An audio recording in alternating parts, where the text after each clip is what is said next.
capítulo 1. Quiero iniciar estas enseñanzas porque creo que es muy importante el pleno conocimiento de nuestro Señor Jesucristo. Es muy necesario que exista un conocimiento profundo de Jesús, muy necesario. Y el apóstol Pablo, en el capítulo 1, versículo 17 del libro de los Efesios, escribió algo muy importante acerca de esto. Y dice, en el nombre de Jesús, ¡aleluya!, que el Dios del Señor nuestro Jesucristo, el Padre de gloria, os dé espíritu de sabiduría y de revelación. Espíritu de sabiduría y revelación para su conocimiento.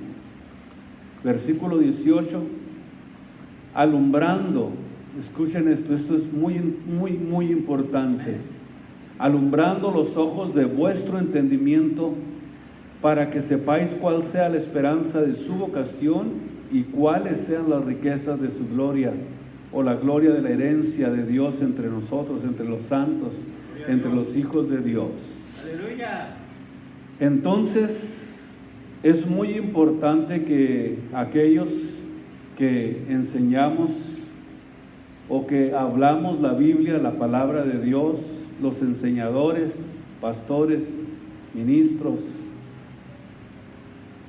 lo veamos como una necesidad que nos ha sido impuesta, de dar a entender y de dar a conocer que servimos a un Dios y que necesitamos espíritu de sabiduría y de revelación para su conocimiento. El conocimiento de Jesús solamente se adquiere a través de revelación, porque nadie sabe quién sea el Hijo sino el Padre, sino aquel a quien el Hijo lo quisiere revelar. ¡Aleluya! Entonces, el conocimiento del Hijo de Dios no lo vamos a adquirir ni tampoco por las tradiciones de los hombres, ni por permanecer o pertenecer a una denominación, sino que es un conocimiento que solamente viene a través de la revelación, ni que siquiera lo puedes encontrar en un seminario. Y un seminario es excelentísimo, te da muchas riquezas, mucha sabiduría, mucho entendimiento de la Biblia, pero la revelación es exclusivamente, óigame bien, cuando es alumbrado el entendimiento del hombre para poder entender y conocer realmente por revelación quién es nuestro Señor Jesucristo. Pablo estaba bien preparado, estaba instruido en la ley de Moisés. Pudiéramos decir que era un erudito en esta área, en este conocimiento, y yo creo que era para que él entendiera, para que él supiera acerca de las profecías del Mesías, que entendiera cómo sería la venida de Jesús por la capacidad y el entendimiento y la sabiduría que tenía. Pero sin embargo vemos en la Biblia que lejos de haber entendido y conocido quién era Jesús, perseguía a la iglesia, perseguía a los cristianos. ¿Por qué? La pregunta o la respuesta es muy sencilla y él mismo nos lo dice: porque ignoraba quién era Jesús, ignoraba quién era Cristo, no sabía quién era Jesús. Lo que sí tenía, podemos ver en el apóstol Pablo, era un celo muy fuerte. Un celo tan fuerte y tan profundo que lo convirtieron en perseguidor de la iglesia de Jesucristo. Entonces, quiere decir que tenía el conocimiento, tenía la facultad y la capacidad de entender muchas cosas de lo que era el Torá, lo que era el Tanaj, la Biblia, el Pentateuco de Moisés, pero sin embargo ignoraba quién era Jesús. ¡Aleluya! En el capítulo 3 del libro de Filipenses, Pablo mismo confiesa que él no conocía a Jesús. En el versículo 3, del capítulo 3 del libro de Filipenses, y desde el versículo 3 en adelante dice: porque nosotros somos la circuncisión, los que servimos en espíritu a Dios y nos gloriamos en Cristo Jesús, no teniendo confianza en la carne, aunque yo tengo de qué confiar en la carne. Si alguno parece que tiene de qué confiar en la carne, yo, decía Pablo, tengo hasta mucho más de qué confiar. Circuncidado al 8º día, del linaje de Israel, de la tribu de Benjamín, hebreo de hebreos. En cuanto a la ley, era un fariseo. En cuanto al celo, perseguidor de la iglesia. En cuanto a la justicia que es por la ley, era irreprensible. Pero todas las cosas, decía el apóstol, que para mí eran ganancias, las he tenido por pérdidas, por el amor de nuestro Señor Jesucristo. Y ciertamente aún reputo todas las cosas como pérdida por el eminente, escuchen ustedes la forma en que se expresa el apóstol Pablo, por el eminente conocimiento de Cristo Jesús mi Señor, por amor del cual lo he perdido absolutamente todo y lo tengo por estiércol, por ganar a nuestro Señor Jesucristo. Es interesante la forma en que Pablo comienza a expresarse para poder hablar, para darle realce a lo que significa el verdadero conocimiento de Jesús. Y sigue diciendo: y ser hallado en él, no teniendo mi propia justicia, que es por la ley. Ahí es donde estaba el error de Pablo, en que todo lo que hacía, lo hacía por su propia voluntad, o sea, para adquirir su propia justicia, para adquirir su propia justificación, porque esa era precisamente la ley. Sino que dice Pablo que ahora lo que he conocido no es por el celo que tenía religioso, sino que ahora tiene que ser por la fe en Cristo Jesús. No existe otro método ni ninguna otra forma, sino es solamente a través de la fe y del conocimiento de Dios que nosotros podemos adquirir esta revelación y este conocimiento. Versículo 10: a fin de conocerle, sígame ahí, que es muy importante, y la virtud de su resurrección y la participación de sus padecimientos en conformidad a su muerte. Pablo, en realidad, cuando vemos su testimonio, vemos que él era un hombre que, para poder contrarrestar la idea del judaísmo en el sentido de los ritos y ceremonias que existían dentro de ese sistema, pudiéramos decir que Pablo habla de sus propios logros, hablando de lo que él había alcanzado en los ritos, en las ceremonias. Pero sin embargo vemos que estos logros, pudiéramos decir que como judío, como fariseo, eran inmejorables. Como muchos a lo mejor no hemos podido entender esto, y por eso es que vemos que todo lo que él hacía, lo hacía en la carne, todos sus esfuerzos, todo lo que él hacía, todo lo que él desarrollaba, todo lo que él emprendía era inmejorable, irreprensible, porque estamos hablando de los esfuerzos propios humanos y no estamos hablando de lo que es la fe en Cristo Jesús. Esto fue, pudiéramos decir, algo tan meritorio, de tal forma que nadie pudiera reclamar, o cualquiera de sus opositores poder decirle a Pablo: te equivocaste en algo. Así de impresionante era. Pero dice que no le beneficiaron en lo absoluto todas estas cosas para la salvación. No es que Pablo esté diciendo que era mala la ley, ni todos los ordenamientos que Dios les había dado en el monte Sinaí eran malos, sino que pudiéramos decir que cuando nosotros hacemos que todo lo que Dios nos ha dado, la buena palabra, la buena enseñanza, las habilidades para poder obedecer, las convirtamos nosotros en una rutina. Y eso es muy importante, que cada uno de nosotros no permitamos que el estilo de vida que estamos viviendo dentro del cristianismo no se vaya a convertir, óigame bien, en una monotonía. Que es como que si vinieras, te persinas y te vas a tu casa y crees que con eso es suficiente. Tenemos que entender que el espíritu religioso también puede entrar dentro del cristianismo y engañarnos y hacernos creer que por lo que hacemos, por lo que estamos desarrollando, nosotros vamos a impresionar a Dios. Pablo estaba enfocado más en tratar de impresionar a Dios sin entender la revelación y el conocimiento de Jesucristo.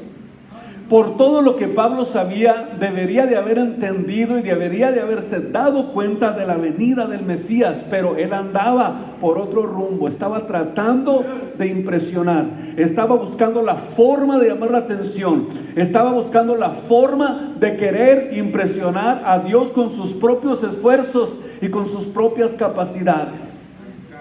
Y cuando llega el conocimiento de Jesucristo, dice, todo mi esfuerzo, todo lo que yo pensaba que hacía para impresionar a Dios, lo tengo por estiércol, por el conocimiento, por el eminente conocimiento de nuestro Señor y Salvador, Jesús, el Cristo, al que servimos, al que adoramos, al que le damos la gloria y la honra en esta preciosa tarde.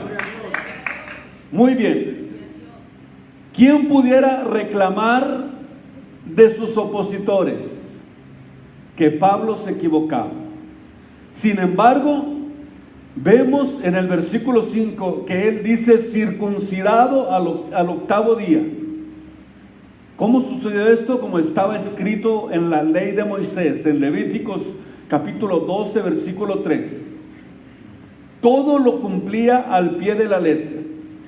Todos los verdaderos judíos eran descendientes directos de Abraham, de Isaac y de Jacob. La herencia judía de Pablo era pura, según vemos en la Biblia, en la palabra de Dios, era pura, de la tribu de Benjamín. Benjamín, que fue el segundo hijo de Raquel, según vemos en Génesis 35, 18, que este hijo de Raquel, llamado Benjamín, le nombró, o el significado de Benjamín era Benoni, que significa mi tristeza. Sin embargo, fue una de las manos derechas de las tribus de Israel, o pudiéramos decir una de las tribus élite del pueblo de Israel, juntamente con la tribu de Judá. Se mantuvo leal a la dinastía de David, hebreo de hebreos.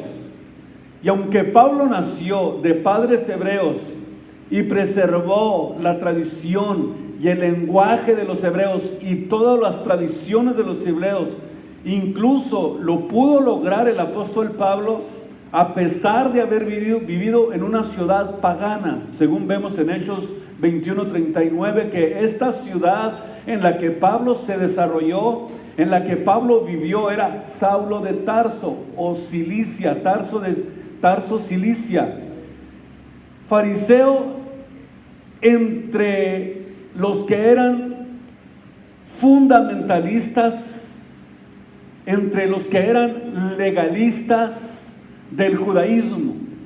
Y saben ustedes que este era un sistema complejo de tradición y de justificación por obras, por los esfuerzos propios, por las propias capacidades, para poder alcanzar mediante este sistema complejo la justificación y el perdón.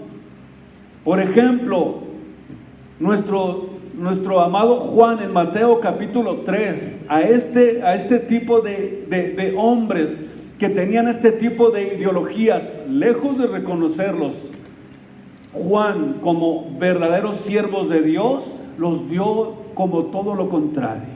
¿Cómo los vio? Generación de víboras. ¿Por qué razón? ¿Por qué los miró como una generación de víboras? Porque pensaban que con sus propios esfuerzos, que con sus propias capacidades podían obtener el reino de los cielos y el conocimiento pleno de nuestro Señor Jesucristo. Juan les llamó generación de víboras y les recomienda algo muy importante. Y les dice, hagan frutos. Vea usted lo que dice el apóstol. Hagan frutos dignos de arrepentimiento. ¿En qué consiste esto? Consiste en que para poder hacer frutos dignos de arrepentimiento, necesitamos entender primeramente, tener la profundidad y el conocimiento de quién es realmente Jesucristo. Y no solamente Juan los reprende de esta forma y no digan, dentro de ustedes no se les ocurra decir que son hijos de Abraham, porque de Abraham no tienen nada. Es impresionante como él les habla. Y dice, porque Dios no solamente puede hacer cosas grandes, sino que Él puede levantar hasta de las piedras, puede levantarle hijos a Abraham Dios. O sea, no es por tu capacidad, no es por tu esfuerzo, no es por el conocimiento, no es simplemente porque asistes a una iglesia, sino que tiene que ver con lo que está sucediendo dentro de tu vida, lo que está sucediendo en tu espíritu. De que Dios realmente esté dentro de nosotros, que esté ardiendo en espíritu dentro de nuestras vidas, de que Cristo sea real en nuestras vidas y no ser simplemente unos religiosos, como lo fue el apóstol Pablo. Pablo tenía este celo y sin embargo vemos que era perseguidor de la iglesia. Para un judío el celo era la virtud más grande que pudiera tener. Escúcheme bien, porque esto es muy importante. Era la virtud más grande que podía tener un judío, el celo. Y era una combinación de amor y odio. Porque Pablo dice él mismo que él amaba el judaísmo. Amaba el judaísmo, pero aborrecía todo lo que lo amenazara o lo que amenazara la existencia del judaísmo. En el libro de los Hechos, capítulo 8, vean ustedes lo interesante de esto para poder comprenderlo mejor. En esta porción del libro de los Hechos, dice la Biblia que Pablo consentía en su muerte. Y en aquel día se hizo una gran persecución en la iglesia que estaba en Jerusalén, y todos fueron esparcidos por las tierras de Judea, de Samaria, salvo los apóstoles. Vean el celo que tenía Pablo. Era un celo, decía, lo repito, una virtud que todos los judíos deberían de tener, pero era una combinación de amor y odio. ¡Aleluya! Y llevaron a enterrar a Esteban, varones piadosos, e hicieron gran llanto sobre él. Entonces Saulo, ya saben que se trata de Pablo, ¿verdad? Saulo asolaba la iglesia, entrando por las casas, trayendo a los hombres y mujeres, les entregaba en la cárcel. Y esto era precisamente el celo que Pablo tenía, igual que el celo religioso que se ha visto a través de los siglos. Entramos en este asunto para darle una rebuscadita a esto. Vamos a ver. Lo mismo que sucedió durante el tiempo de la Inquisición. Lo mismo que sucedió en el tiempo de los cristeros y de los cruzados. Así era el celo religioso de Pablo. ¿Qué vemos entonces aquí? Nos damos cuenta que el celo religioso tiene esa combinación supuesta y aparente entre amor y odio, amenaza, muerte. Tal situación costó la vida de 68 millones de personas. Así es el celo religioso. Y escúcheme bien, y esto es el colmo, todavía le llamaron a esto evangelización. Por Dios. Aleluya. Y a esto le llamaron evangelización. Estamos evangelizando los indios en México, matándolos y metiéndoles las tradiciones de los hombres. La Inquisición que se levantó allá con Santo Domingo de Guzmán, Tomás de Torquemada en Europa, que destruyó y mató a muchos. Y esto era por el celo religioso, algo que es completamente contrario a lo que es la Biblia, la palabra de Dios. El celo religioso es peligroso. Cuidado, mis amados religiosos, no caigas en ese engaño. Entonces un religioso cree que hace servicio a Dios, por eso lo hace. Por sus propios esfuerzos, por su propio argumento, es que defiende según él lo que cree que es la verdad. Yo defiendo mi fe católica, mi fe bautista, mi fe mormona. Óigame bien, esto no existe en la Biblia. La fe solo viene y se alimenta y es su única fuente, la fe, la Biblia, la palabra de Dios. La fe mormona, la fe católica, la fe fulana no existe. Eso no es cierto. Si no es esta la fuente, no es fe. Si no es esto lo que alimente la fe y la esperanza de los hijos de Dios, no existe ninguna otra fuente. La Biblia dice que la fe es, Hebreos 11, la fe es por el oír, y el oír de la palabra de Dios. No se trata de ningún celo religioso, no se trata de ninguna denominación, ni qué es lo que pienso, ni qué es lo que creo. La fuente única que existe de la fe es cuando nosotros creemos a la palabra de Dios. Amén. Esta es la fe que nosotros estamos alimentando cada día, cuando oímos, cuando hablamos, cuando meditamos, cuando estamos dentro del ambiente de la palabra de Dios. Entonces, vemos que oír la palabra de Dios es lo único que fortalece la fe. Entonces, cuando sucede esto, que es lo contrario a la Biblia, se convierte en un celo religioso. Y aquí es precisamente donde nosotros tenemos que entender algo muy importante. Nosotros somos como antenas, escúcheme bien, o receptores. Somos algo así como receptáculos de energía.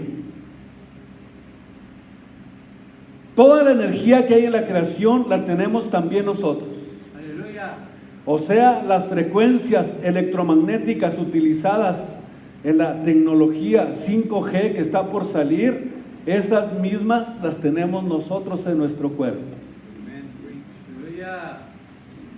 Ahora ustedes dense una idea, ¿cuál es la intención futura? ¿Qué es lo que va a pasar en un futuro? Estas frecuencias nosotros las tenemos nosotros mismos en nuestros cuerpos. Esto lo dijeron dos doctores, uno que se llama Ben Isai y Yuri Friedman, del Departamento de Física de la Universidad Hebrea de Israel. ¿Qué es lo que ellos están diciendo? Que nosotros somos unos receptáculos de energía. Somos como unas antenas.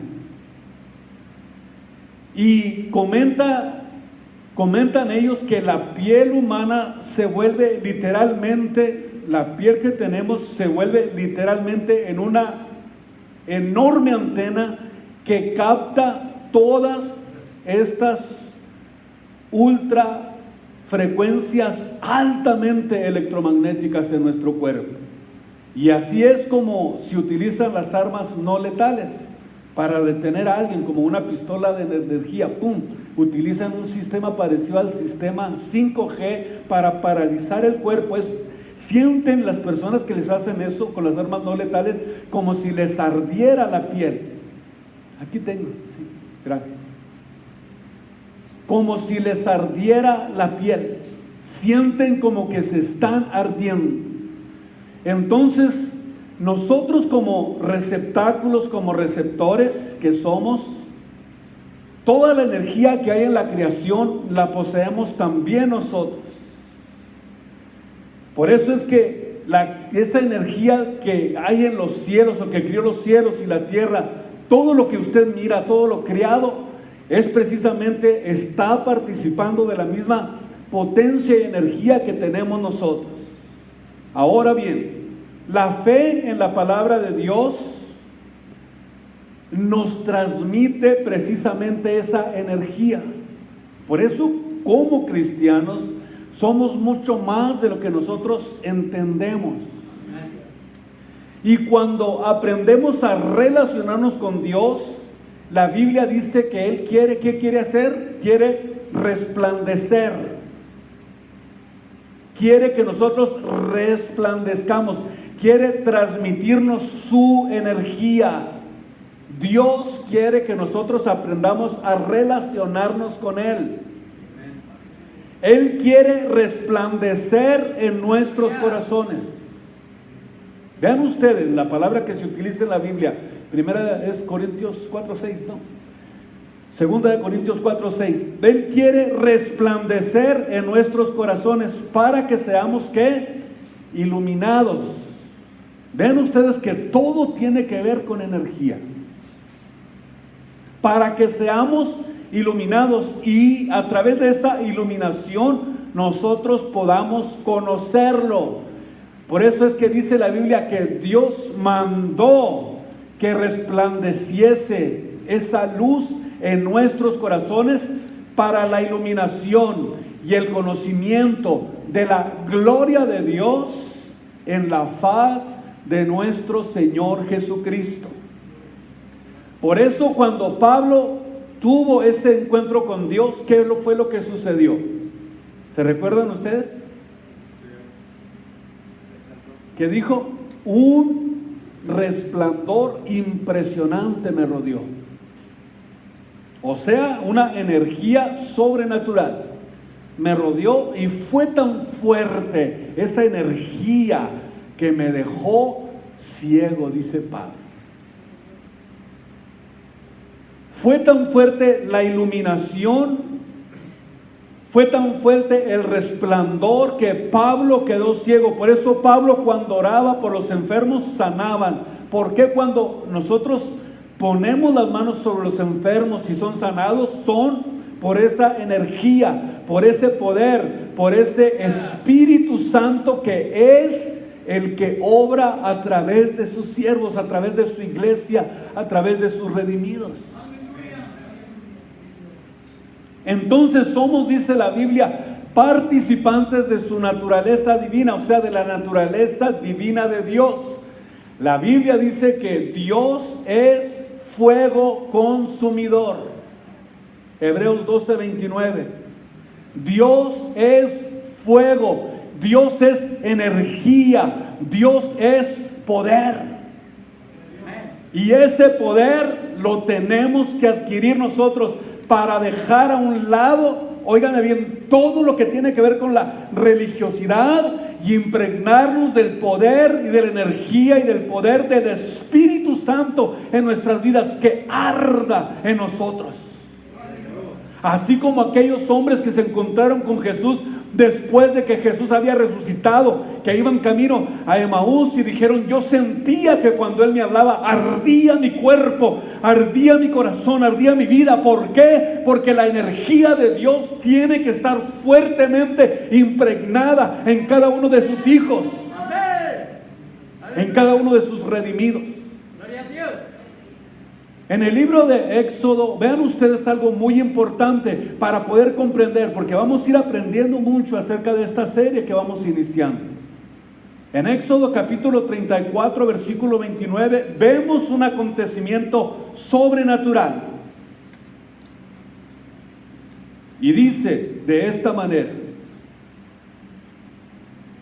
Y aconteció que descendió Moisés del monte de Sinaí con las 2 tablas del testimonio en su mano. Mientras descendía del monte, no sabía que la tez o la faz de su rostro resplandecía. Impresionante. Cuando hubo hablado con Dios. Y miró a Aarón y todos los hijos de Israel a Moisés, y aquí que su tez, la tez de su rostro era resplandeciente, y tuvieron miedo de allegarse a él. ¿A quién tuvieron miedo? De allegarse a Moisés. ¿Por qué? Porque el resplandor de Dios estaba en la vida de Moisés. Estaba en la vida de Moisés. Y llamólos Moisés y Aarón y todos los príncipes de la congregación, y volvieron a él, y Moisés les habló. Y después se llegaron todos los hijos de Israel, a los cuales mandó todas las cosas que Jehová le había dicho en el monte. Y cuando hubo acabado Moisés de hablar con ellos, se puso un velo sobre su rostro. Y cuando venía Moisés delante de Dios para hablar con él, quitábase el velo hasta que salía. Y saliendo, hablaba con los hijos de Israel lo que Dios les había, o lo que Dios le había mandado. Y veían los hijos de Israel el rostro de Moisés, que la tez de su rostro era resplandeciente. Y volvía a ponerse Moisés el velo, para que los hijos de Israel no pudieran mirar ese resplandor en el que Moisés venía después de ser impregnado con la presencia de Dios. Aleluya. Vemos entonces que este Dios, que es fuego consumidor, es la energía más potente que existe en el universo. Cuando nosotros recibimos a Cristo en nuestras vidas, y cuando dejamos que el Espíritu Santo, como dice Romanos 8:9, que tenemos que tener el Espíritu Santo en nosotros, y cualquiera dice que no tenga esta energía, este poder en su vida, impresionante lo que dice Romanos 8:9, el que no lo tiene no es de Dios. Asústense por eso. Preocúpense. Si alguno dice, óigame bien, si alguno no tiene el Espíritu de Cristo, o sea, si alguno no está impregnado de la energía y del poder de Dios, esta persona no le pertenece a Dios.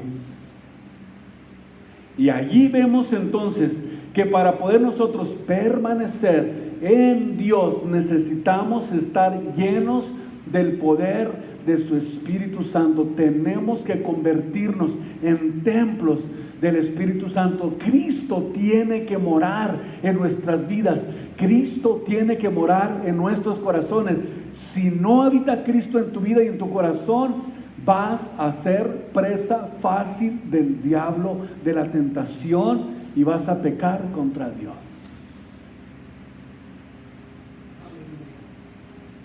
Este poder que nosotros recibimos, según Hechos 1, cuando Jesús dijo: y recibiréis poder cuando viniere sobre vosotros el Espíritu Santo. Este poder es para poder vencer, para poder sostenernos, para poder mantenernos, para poder continuar hacia adelante, para que nada nos detenga. Y este poder es capaz de revertir todo poder que venga en contra de nosotros, porque es más fuerte, más poderoso, más sublime el que está con nosotros que el que está en el mundo. Es un poder sobrenatural, incomprensible para los que no conocen a Cristo, pero para aquellos que conocemos a Dios, sabemos que puede suceder lo que sucedió aún con el apóstol Pedro, que hasta cuando pasaba por cerca de los enfermos, la sombra lo sanaba. ¿Por qué? Porque no era la sombra, no era Pedro, sino era el poder y la energía del Espíritu Santo que estaba en él. Y la iglesia tiene que ser revestida con el poder del Espíritu Santo para poder ser transformada el día que venga Cristo por su iglesia. Si no está este poder, esta energía de Dios dentro de nosotros, nos va a sorprender la venida de Cristo y no se van a ir con Él. Yo sí me voy, yo ya estoy listo. Me voy con Él. Diga, yo no me quedo, me voy con Él. Yo me voy con Cristo. Yo me voy con Cristo. El poder del Espíritu Santo está en mi vida. Cuando hablo lenguas, cuando siento el fuego de Dios, es porque el Espíritu de Dios está obrando, se está moviendo, está actuando dentro de mi vida. Óigame bien, y sentimos que arde nuestro corazón, nuestro espíritu, hasta nuestra carne siente el ardor de Dios. Pero por esta ocasión hasta aquí llegamos. Vamos a seguir aprendiendo de esto. Yo sé que Dios va a enseñarnos cosas grandes para su gloria y para su honra. Aquellos que en esta mañana se identifican con este mensaje y quieren experimentar, quieren realmente tener el poder del Espíritu Santo en sus vidas para ustedes, es este mensaje. Si no está el poder de Dios obrando en ti, te voy a decir una cosa, te vas a convertir en un religioso. Y un religioso no es ayuda para el cuerpo de Jesucristo. Un religioso se convierte en un perseguidor, en un pleitista, en un chismoso, en un latoso en el cuerpo de Cristo. Dios no quiere religiosos, quiere hijos llenos con el poder de su Espíritu Santo. Dios quiere que seamos llenos con el poder de su Espíritu Santo, porque es lo que va a transformar nuestros cuerpos en la venida de Cristo para ser semejantes al cuerpo de su gloria. Es por su Espíritu, o Romanos 8:11, que obra en nosotros, que va a venir la transformación de nuestros cuerpos para ser semejantes al cuerpo de su gloria.